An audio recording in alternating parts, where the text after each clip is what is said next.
La justice a condamné M. Kabila comme rebelle.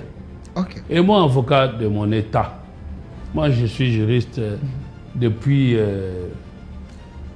je vais dire, je n'ai pas eu d'autre métier que le métier de juriste. Je suis juriste dans mon âme. Et moi j'ai appris que le raisonnement cesse à partir du moment que la loi devient claire. À partir du moment qu'il y a eu un arrêt de la Cour, définitif, c'est une vérité judiciaire. Quand j'ai suivi cette interview, j'étais très étonné de voir un monsieur qui ment. Nanga Manzi? Je vais vous le démontrer. J'ai la particularité et la chance, mais malheureusement, je ne suis pas prophète, mais j'ai eu à m'occuper du dossier Nanga en 2018. Maître Oscar, vous l'avez suivi. Est-ce qu'il a raison ou pas quand il dit aucune résolution, aucun accord ne peut amener des solutions? Selon lui, il faut d'abord immédiatement que Tshisekedi convoque ces dialogues internes. Le problème du Congo va se traiter d'abord ici avec les Congolais.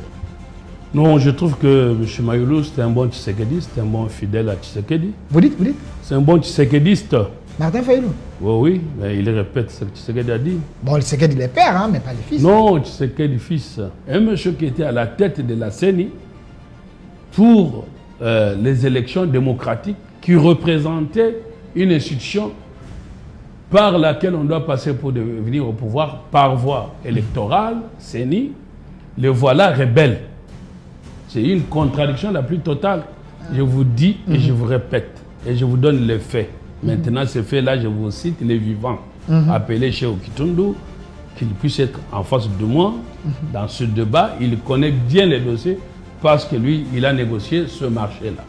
C'est Cheikh Kitundu qui avait négocié les marchés? Oui, il a été cité. Le marché de détourneurs, de fraudeurs? Non, le marché de fourniture des kits électoraux. Vos cartes d'électeurs et tout ce qu'on fait comme capture pour cartes d'électeurs. En 2018, Tshisekedi n'était pas encore au pouvoir. Il était candidat. La CENI a eu à signer le contrat avec une société française appelée Gemalto pour fourniture des kits électoraux. Ce monsieur, vous le regardez tout droit dans les yeux, ce monsieur. J'étais avec lui dans son bureau, ce monsieur. J'ai des témoins. Monseigneur Cholet. Ce monsieur, c'est un peu péjoratif. Monseigneur Cholet, c'est quand il est dans son rôle de monseigneur. Mais quand il s'est retrouvé en train de soutenir la rébellion, là, il cesse à mes yeux être monseigneur. Cholet n'a jamais soutenu la rébellion. Peut-être que ces prises de position vous énervent. Montrez-moi juste une prise de parole de M. Cholet. En face, quand il était à Goma. Vous m'avez dit qu'il était à Goma, non? Oui.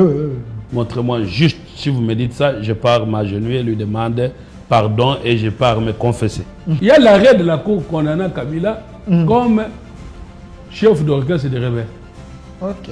Leur financier.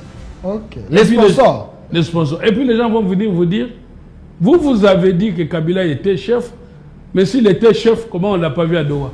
Mais le chef ne vient pas, il envoie. Congolais comme M. Fayulu qui est en train de défiler. Vous savez, quand il a commencé à dire qu'il était président élu, et moi je l'ai vu dans cette tournée européenne, il ne faisait que danser. Et il danse bien. Martin Fayulu? Oui, il danse bien. Et j'avais estimé qu'il va danser, il va se fatiguer. Pourquoi? Parce qu'il était dans une approche d'un mauvais perdant. Quand on perd les élections, on prend son téléphone, on félicite le gagnant.